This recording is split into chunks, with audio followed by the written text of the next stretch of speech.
It's time for another edition of The Double Shot. We find ourselves still, of course, talking about the fires in LA. Incredibly tragic, lots of death, but lots of destruction on top of that. Lots of folks are now going back to try to figure out, well, why did this happen? And one of the focuses has been on DE&I and whether or not that impacted whether the fire department was capable, the firefighters capable of doing their job. Were they as prepared as they could have been?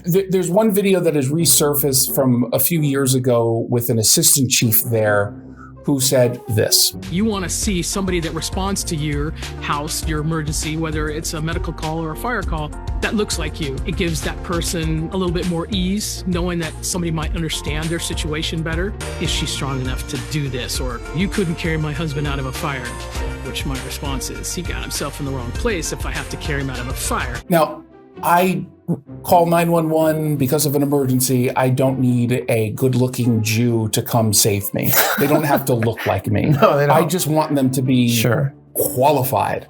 How would that even work? This is everything that's wrong with DE&I in this movement. And it's not just, of course, in the fire department. You know, we hear boardrooms should look like the public. Cabinets should look like the public.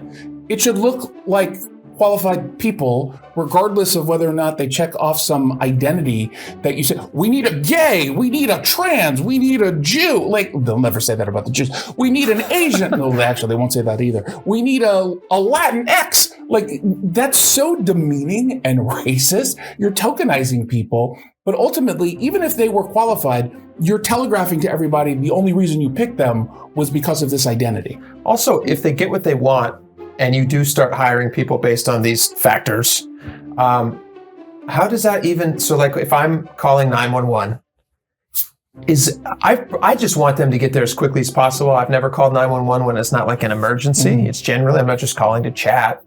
Are they going to ask me like, all right, so what do you look like? You know, what's your sexual orientation? Let's see if we have one of those that we can send your way. This is how it should work. Otherwise, you're going to be uncomfortable. Here, call. I'll be the 911 operator. Okay. Bring, bring, bring. 911. What is your emergency? There's a fire. I have my house is burning down. Okay, we're going to send someone your way, but I need you to first respond to these survey questions. Press 1 if you're There's a fire.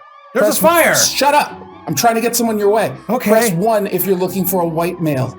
Press 2 if you're looking for a Latin female. I'm not on a touch-tone phone. Say yes if you're looking for a non-binary, but also weirdly two-spirit, cisgendered. What was 2 again?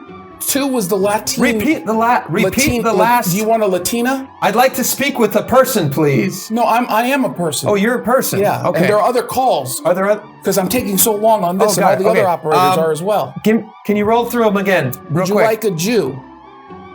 Next. You anti-Semite. Would you like a black female officer? Oh, you don't want one of those? What's wrong with you? Racist. I'd like to hear all of them before I choose one. Oh, so you're just shopping around? Like, I'm shopping around. They're all like, this is all the pieces of meat for you to choose. I don't want to choose the wrong one. You sound like a white privileged male. No. Excuse me, sir. No. Are you cisgendered? What if I said yes? Oh man. And then you die in the fire. Honey. The robbery. Honey. House is gonna burn down. Sorry. That's kind of what they're suggesting here. It is just so weird. And you're right, like if you get a call from one particular neighborhood that you know to be occupied by more Latino people or something. Oh, so we're going to wait for the Hispanic male or the Latin to go out and check on the 911 call. It's just so dumb. Send the person who's the most qualified, hire the person who's most qualified. That's that. Hire a bunch of people, like fast. That's what LA is seeing right now. They need a lot of people now. They don't have enough people. Yeah. Hire them. We lost it. Like, I saw this thing about all the firefighters who got fired, had to leave their jobs or were terminated or separated, which is the nice term for firing, because they didn't want to have somebody else tell them their medical choices in life and they didn't want to get a COVID shot. Yeah. So hire those guys back. You can't because they all died from not getting the... Oh, no, that was all overstated. Yeah, we'll see you next time. Hey, it's Jason Rantz here with Scott Rarucka from Legacy Group Capital. He's their CEO. So let's talk about someone who wants to invest in real estate. They don't quite know where to go, what to do, where to start, but they do know, obviously, that right now the market is really, really hot. So you're the place to do it. How do you help? Yeah. So how we help is, we've been investing in the greater Seattle area for over 20 years, and we have a historical track record that we're super proud of.